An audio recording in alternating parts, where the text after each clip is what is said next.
Governo entra em modo de guerra contra Davi Alcolumbre e contra Alexandre de Moraes. Essa história da rejeição do Jorge Messias é bem mais complexa do que pode parecer num primeiro momento. Não se trata só da retaliação do Davi Alcolumbre, que preferia o nome de Rodrigo Pacheco, e do próprio PSD, de Kassab, que ficou também incomodado de Lula insistir que o Pacheco não fosse ministro do Supremo para disputar uma eleição para perder em Minas Gerais.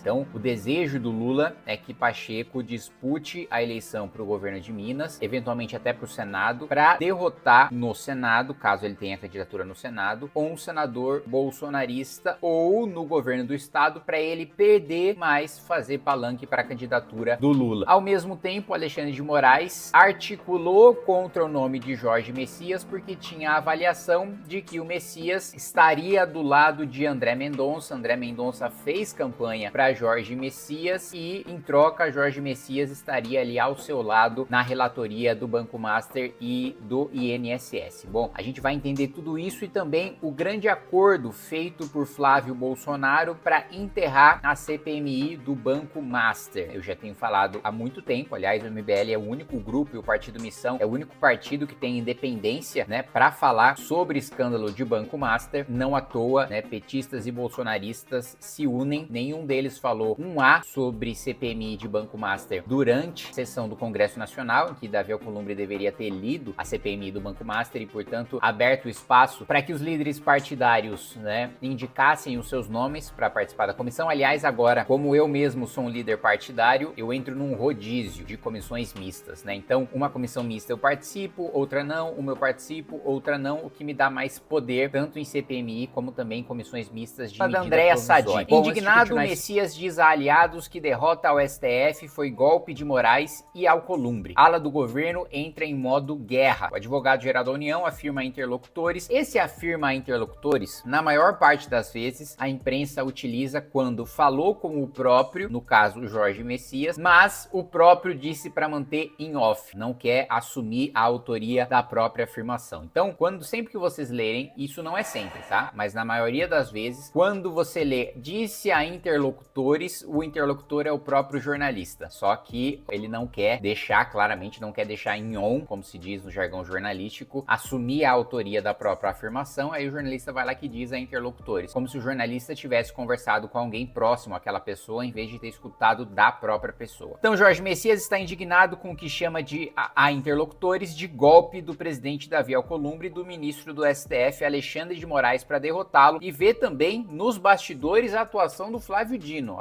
Essa é a primeira vez que eu leio isso. Segundo o blog apurou, o advogado-geral da União indicado por Lula para ocupar o STF atua para mapear o que considera uma operação articulada para derrubá-lo. Obviamente, né? Desde o século retrasado não tem uma derrota em indicação para ministro do STF. É óbvio que teve uma operação articulada, ele nem precisa considerar isso. A interlocutores, o advogado da União afirma que houve ação direta de ministro do STF, citando nominalmente Moraes e Dino para influenciar o resultado. Na avaliação dele, a derrota não foi circunstancial, mas resultado de articulação, o que a aliados ele chama de um golpe. Gente, eu tava pensando logo no dia em que teve rejeição do Messias, quando você estiver tendo um dia ruim, imagina que você é o Jorge Messias. Por quê? Imagina que o ponto alto da sua vida, que você vai entrar para a história por causa de uma derrota humilhante. Imagina que a coisa mais importante que vai acontecer na sua vida é uma grande derrota em rede nacional. Já parou para pensar nisso? Nunca, nada que Jorge Messias faça no futuro vai fazer com que isso se apague da história. Ele não vai ter nenhuma vitória grandiosa o suficiente na sua carreira, que na minha avaliação agora tá enterrada, ele vai ser um sujeito medíocre ali pro resto da vida, sem nenhuma chance de ascensão. Imagina que nada que você vá fazer no seu futuro vai marcar tanto a sua vida como uma grande derrota, e que nada que você possa fazer vai fazer com que você entre nos livros de história com uma citação positiva. Você sempre será o primeiro ministro do STF a ser derrotado em mais de um século. Que situação. Cara, pensa, sua vida pode estar ruim, mas pelo menos você ainda tem a chance de construir no futuro algo que vai ser grande. A maior coisa da sua vida vai ser uma coisa positiva. Pode ser uma coisa positiva dependendo da sua construção, seja na sua carreira profissional, seja na sua vida pessoal, construir uma família, ter filhos, ascender profissionalmente, fazer um mestrado, fazer um doutorado, ganhar dinheiro. Muitas coisas boas que vão marcar a sua vida estão por vir e podem ser as coisas que mais vão marcar a sua vida. Nada de bom vai marcar tanto a vida de Jorge Messias quanto marcou a derrota derrota dele pro Supremo Tribunal Federal. Eu só queria fazer essa nota porque, como eu sou uma pessoa que se preocupa muito com a perspectiva histórica, com o legado, em como eu vou ser lembrado, essa derrota do Messias, assim, é realmente devastadora pra quem pensa dessa maneira. E ainda, a perspectiva de curto prazo, né? Imagina você tá tão próximo de ser uma das pessoas mais poderosas do país e, de repente, você é uma das pessoas menos poderosas do país pra sempre, sem chance de reverter. Isso também, com certeza, ele deve ter chorado no banho, na cama, ele deve ter acordado chorando, não tenho a menor dúvida. Segundo relatos obtidos pelo blog, Messias diz a interlocutores ver uma digital explícita de Moraes e Dino na operação e sustenta que o episódio inaugura um novo momento na relação com o Supremo. Aliados de Dino negam nos bastidores que ele tenha atuado contra Messias em articulação com Moraes e Alcolumbre. Também afirmam que Dino lavou as mãos quando o governo indicou Messias por não considerá-lo o melhor nome. Provavelmente o Dino também, como ele foi senador, colega de Rodrigo Pacheco, com uma excelente relação com Rodrigo Pacheco, ele também defenderia a sua indicação. Nos bastidores, integrantes do governo têm repetido a mesma linha. Agora é guerra. E aí eu paro pra pensar. O governo Lula, nessa guerra, tá muito enfraquecido. Eu vou falar pra vocês. Quando o governo ele é derrotado na Câmara dos Deputados, geralmente ele recorre ao Senado. O Senado é muito mais governista, ou era muito mais governista, do que a Câmara dos Deputados, né? O governo até utilizava isso como a sua força na hora de negociar com Davi Alcolumbre. Agora eu tô no Colégio de Líderes e eu vejo as negociações entre os líderes do governo, da oposição, do Centrão e com o presidente Hugo Mota. Então, a carta Senado sempre era invocada para dizer, olha, vamos negociar aqui para que passe no Senado, porque se vocês nos derrotarem aqui, não vai adiantar nada que a gente derrota no Senado. Perdendo essa salvaguarda, o governo Lula não consegue mais aprovar nenhuma pauta importante.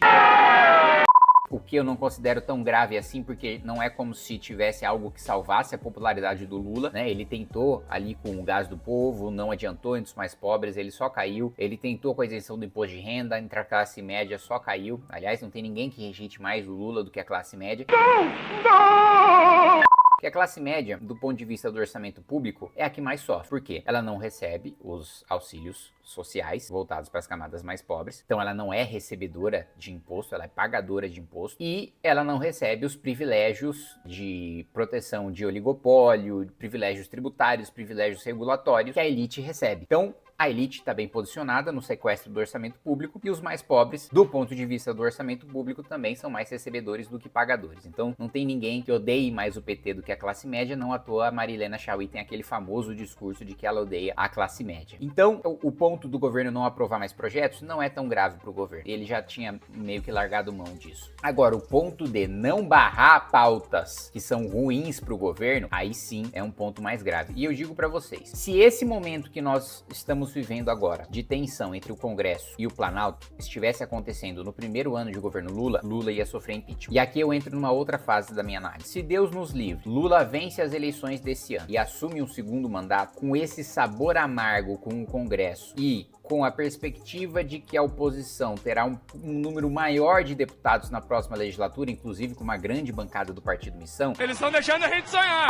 As chances do Lula sofrer um impeachment no segundo mandato são grandes. Eu digo isso pra vocês. E se isso acontecer, recortem e me cobrem depois se o Lula vencer a reeleição da probabilidade dele sofrer um impeachment. Gostou do vídeo? Então se inscreve aí embaixo se tu curte ver cortes do japonês. Ah, e se quiser umas figurinhas bem engraçadas do Kimoshito, considere virar membro por apenas R$ 3,99. Oi, lindinho! Você sabia que pode ganhar um bom dinheiro fazendo cortes do MBL aqui no YouTube? Pois é, tem gente fazendo mais de R$10 mil por mês apenas com cortes. Se você quer fazer seu canal de cortes também, saiba como no primeiro link da descrição.